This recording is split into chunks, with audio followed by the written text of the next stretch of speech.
everybody, welcome to Top 10 Thursday, number 3 on the Mana League. I'm John, as always, and today is going to be the top 10 commons in Battle for Zendikar Draft. You might notice some of these are on the top 10 list when I gave them pretty bad grades on the set review. Top 10 cards I was very, very wrong about in the set review is going to be coming in a month or two once I've got more experience with the draft format. But without further ado, we're going to jump right on into number 10. Number 10 is Lifespring Druid. This is, of course, the 2 and a green mana dork that makes a mana of any color you want. So better than most mana dorks, not quite a Birds of Paradise though. It costs a bit, it is 3 mana, but it really helps fuel those big ramp decks. Either ramping into something like Plated Crusher, or even going further into the big bad Eldrazi that everybody wants to play. In addition, it really helps out your color fixing because it can make any mana. As long as you have green, you have whatever other color you want. It really helps enable 3-color decks, 4-color decks. I still don't really recommend that you do that in this format. I still think this is a 2-color format. Doing something else is risky. Maybe a splash, but not much more than a splash, I think, is usually the right way. But getting that extra value with a Converge spell or something like that is just really good. And I find these things are really easy to pick up. I see them go around frequently. A friend of mine drafted at the local game store actually got 4 in his one deck, I think. Possibly even a 5th one that he wasn't playing. I can't remember, but they are around if you want them. But number 10, Lifespring Druid. Number 9, we've got Unnatural Aggression, another green card. Green doesn't get removal very often, and when it does, it's usually in the form of a fight card like this. Now lately, we've gotten a lot of fight cards that pump. They've given +2/+2 or +1/+2 until end of turn, or they've given even a counter, permanently making the creature bigger. So when a lot of people saw Unnatural Aggression, I think they said, oh, it doesn't do anything. My creature has to be bigger? That sucks. But this is the first fight card we ever got. This is Prey Upon at instant speed for 1 more mana. And Prey Upon was really good in Innistrad. And this is really good in Battle for Zendikar. Yeah, your creature needs to be bigger if you don't want it to trade, but it can still do the trick. And at instant speed, you can do a lot of fun things. You can, you can hit their 6/6 for 3 damage with some blocker, and then at instant speed, you can have a 3/3 fight it and kill it. You do end up giving up some card advantage, but it is a way to get creatures down. Instant speed fight is not something we see too often, and it's really good. I really like Unnatural Aggression, and if you're in green, you need these. Next up at number 8, we've got Gideon's Reproach. This is the typical white removal spell, where you don't get to just do it. They have to be attacking or blocking. The 4 damage is pretty solid. I think a lot of people at first said, oh, well, this doesn't kill the big Eldrazi, so it's not that good. But I think people are starting to realize that the Eldrazi aren't everywhere in a draft. Just like dragons weren't everywhere in Dragons of Tarkir draft, Eldrazi aren't everywhere. You know, not everybody can play an Eldrazi Devastator. Probably one person at the table should be playing an Eldrazi Devastator, the person who's in big green ramp. Everybody else are going to be playing, 2/2s, 3/3s, 4/4s, things that Gideon's Reproach kills. In addition, just like with Unnatural Aggression, you can use this kind of at the end of the combat damage step, or even before. It doesn't terribly matter the ordering usually, to get in extra damage. If you chump block with a 1/1, suddenly you can do 5 damage to something, or a 2/2, that's 6 damage. There's a lot of utility out of Gideon's Reproach, and I think it's just a pretty solid card. Yeah, solid card, number 8, Gideon's Reproach. Number 7, we have Incubator Drone. This one's pretty boring. This is a 2/3 for 4 that makes a 1/1 Scion. It's not boring. We've had removal and fight cards and a mana dork that makes any color of mana. Here we have a 2/3 for 4, makes a Scion. But that's really good. That's really efficiently costed. The cost-benefit ratio is really good here. It's really good in blue-green ramp. It's really good in blue-red colorless, which is one of the better decks in the format. Maybe the best at the moment, I'm not sure. But it's just a really, really effectively costed card. You want to take these relatively highly for what they look like. They don't look exciting at all, but they are pretty solid. And so number 7, Incubator Drone. Number 6, we have Stone Fury. I love Stone Fury. A lot of people, of course, say, oh, it's expensive. It's 5 mana. It's 3 red. It's double red in the cost. It's so expensive. Yeah, it is, but it's also a minimum of 5 damage most of the time, assuming you're not using a Scion or a Lifespring Druid or something to power up to 5. As long as you're using 5 lands, you're doing 5 damage. And of course, later in the game, it's 6, 7, 8, 9 damage. It kills what it needs to kill almost all the time. And it's instant speed. Of course, I love my spells being at instant speed, so Stone Fury just hits all the boxes for me.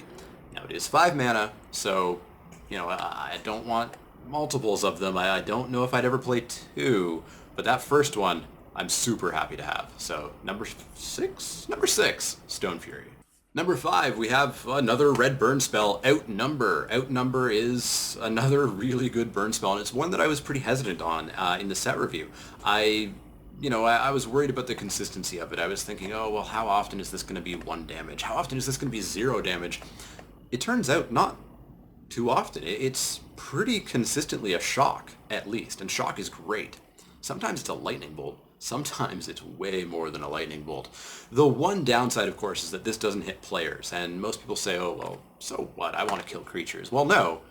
You want to kill players. You want to kill your opponent. That's how you win the game. Killing creatures is great. That, the card's on the list at number 5 because it kills creatures. But not hitting opponents is a little bit of a detriment. But I still really like this card. It is so consistently a shock or better, which is just really good. It kills a lot of things. It's instant speed, and it's a single red mana, which is so nicely costed. I'm always happy with a couple of these in my deck. I love seeing these past me. So, number 5, Outnumber. Number 4, we have even more removal. We have Complete Disregard, a black removal spell. Destroying, or in this case, exiling a creature is awesome. There is a restriction on it. It has to be a creature with power 3 or less, which does make it, not super amazing. It doesn't rival Ruinous Path, for example, but it's still really solid. A lot of creatures are power 3 or less because a lot of them make scions, so they have to be a little bit smaller. Brood Monitor. This kills a, 3 green or 4 green mana creature because that creature's a 3/3. It makes, a bunch of 1/1s, but it can still be killed by Complete Disregard. There's also a number of 4 or 5 drops that have 3 power and a higher toughness, or they have a really good ability. This kills Cryptic Cruiser. This kills a lot of stuff in the format. It's, not unconditional, but it does kill a ton, and, as I've been saying, at instant speed. Really, really, really, really good. I love Complete Disregard. Unfortunately, I think most people do. I don't see these passed very, very, very often. So I think most people know this is one of the better commons for sure. But if you see it, I think you should usually take it, and every black deck wants, as many of these as they can get, and they can probably only get 1 or 2. Next up, number 3, we've got Clutch of Currents. I was hesitant about this one in my set review too because it's sorcery speed, and I really love my my blue bounce to be instant speed because you can get sort of that extra bit of a turn worth of tempo off of it. But even at sorcery speed, this is still pretty good. Being a single blue mana just makes this such a low cost that you can really handily use it as a tempo play to keep attacking or to put your opponent off for a turn or just, really screw up their game and keep your game going. As well, later on in the game, you can get a legitimate threat out of it. You can get an Awakened land that, is going to start swinging in as well. And of course, they have haste. They just appear. They make it through for damage because your opponent's not prepared for it. Just really solid. I like to have 2 or even 3 of these in decks because I like to utilize some of them, treat them as though they are just 1 blue mana, bounce a creature. And then the rest I treat as, the Awakened side of the spell. I love that it is so cheap. It is so cheap. It's such low cost to use this card for such a pretty big tempo play. Clutch of Currents, really happy with it. Probably will be on my top 10 completely wrong about them cards in the set review, but we'll see what happens then. But for now, number 3, Clutch of Currents. Next up at number 2, we have Touch of the Void. More red burn. There's good red burn in this set. It's not quite as super cheap as we've had in the past. There's no explicit shocks and lightning bolts, but there is good stuff. Touch of the Void is 3 mana for 3 damage, which isn't nearly as good as Outnumber usually is, and it's sorcery speed.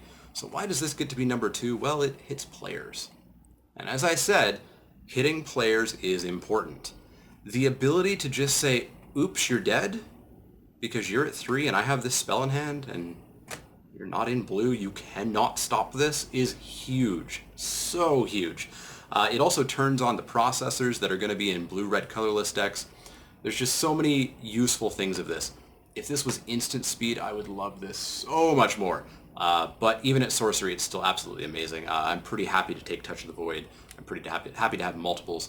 I'm pretty happy to first pick this card. It's Super, super, super good in this format. Finally, at number 1, we have a card that maybe will be number 1 on the top 10 cards I was wrong about list. It's at least going to be on that list for sure. There's no way this is going to suddenly become bad by the time I do that list. It's Eldrazi Sky Spawner. Eldrazi Sky Spawner is so, so, so, so good. I have no idea how I missed that it's Sandstep Outcast or Gearpoor Gearcrafter, but better because the 2/1 it has flying. And the 1/1 makes mana.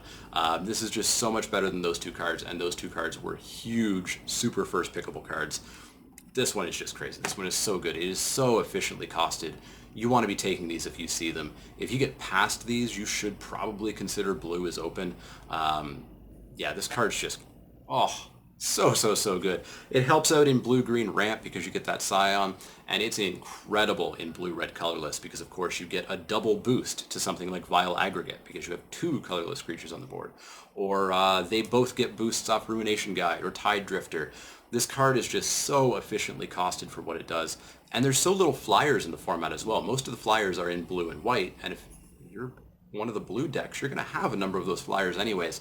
So having a 2/1 flyer on turn 3 is just going to be so huge. Eldrazi Sky Spawner is so good, so first pickable, and I was so very, very wrong. Eldrazi Sky Spawner, number 1 for sure. So hopefully you enjoyed that video. I definitely want to hear what you think are the top 10 best commons. What's the top common of the set? Is it Sky Spawn or is it something else? Is there something I missed on this list? Should some other card have been on here? Do you really like Sheer Drop, which almost made the list? But tell me what should have been on this list, what you think is on the list, what you agree with on this list down in the comments below. As well, if you want to get in touch with me, if you have any questions, comments, or suggestions, you can find me on Twitter at The Mana Leak. That's L-E-E-K, like the vegetable, not the card. And you can also find me on Facebook at facebook.com/The Mana Leak. You've already found me here on YouTube. As I said, use that comment section. As well, if you like my videos, you should click those little thumbs up icons, subscribe to the videos so you can see the latest Top 10 Thursdays, Spiky Saturdays, Wacky Wednesdays, Crack-A-Pack Tuesdays, and all the other videos that pop up here and or there. But as always, if you have any questions, comments, or suggestions, let me know. Otherwise, I will see you all next time.